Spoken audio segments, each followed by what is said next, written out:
നിങ്ങൾ ലക്ഷറി ബ്രാൻഡ്സിലോ അല്ലെങ്കിൽ high end ബ്രാൻഡ്സിലൊക്കെ പോകുമ്പോഴത്തേനും അവിടുത്തെ സെയിൽസ് അസോസിയേറ്റ്സ് നിങ്ങളുടെ അടുത്ത് ആറ്റിറ്റ്യൂഡ് കാണിക്കാറുണ്ടോ? നിങ്ങൾ എന്തെങ്കിലും അവരുടെ അടുത്ത് ചോദിക്കുമ്പോൾ മാത്രമാണ് നിങ്ങൾ മറുപടി പറയുന്നതെന്ന് നിങ്ങൾക്ക് തോന്നിയിട്ടുണ്ടോ? എനിക്ക് അങ്ങനത്തെ ഒരുപാട് എക്സ്പീരിയൻസ് ഉണ്ട്. സെഫോറയിലൊക്കെ പോകുമ്പോഴത്തേനും ആരും നമ്മളുടെ അടുത്തൊന്നും ചോദിക്കാറില്ല. അങ്ങോട്ട് ചെന്ന് ചോദിക്കുമ്പോഴാണ് അവർ മറുപടി പറയുന്നതും നമുക്ക് പ്രോഡക്ട്സ് കാണിക്കുന്നതും. പക്ഷെ എനിക്ക് കൂടുതൽ അനോയിങ് ആയിട്ട് തോന്നുന്നത് ഷോപ്സിന്റെ ഒക്കെ സെയിൽസ് അസോസിയേറ്റ്സ് നമ്മളൊരു പ്രോഡക്റ്റ് ചോദിച്ച് ചെല്ലുമ്പോഴത്തേനും അവർ ഭയങ്കരമായിട്ട് പുഷിയായിട്ട് ബിഹേവ് ചെയ്യുന്ന പോലെ തോന്നാറുണ്ട്. വളരെയധികം നമ്മളെ ഒരു പ്രോഡക്റ്റ് വാങ്ങിക്കാൻ വേണ്ടി ഫോഴ്സ് ചെയ്യുന്നത് എനിക്ക് ഭയങ്കര ഡിസ്കംഫർട്ട് ഉണ്ടാക്കാറുണ്ട്. അങ്ങനത്തെ കടകൾ ഞാൻ അവോയ്ഡും ചെയ്യാറുണ്ട്.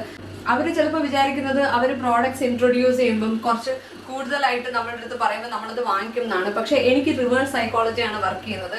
എനിക്ക് കൂടുതൽ ഫോഴ്സ് ചെയ്ത് എന്നെ കൊണ്ട് ഒരു പ്രോഡക്റ്റ് വാങ്ങിപ്പിക്കാൻ നോക്കുമ്പോഴത്തേനും എനിക്ക് ഒട്ടും അത് വേണം എന്ന് തോന്നിയാൽ പോലും വാങ്ങാതെ പോരുന്നതാണ് എൻ്റെ ഒരു നേച്ചർ. അപ്പോൾ നിങ്ങൾക്കും അങ്ങനത്തെ അനുഭവം ഉണ്ടോ എന്ന് ഷെയർ ചെയ്യാം.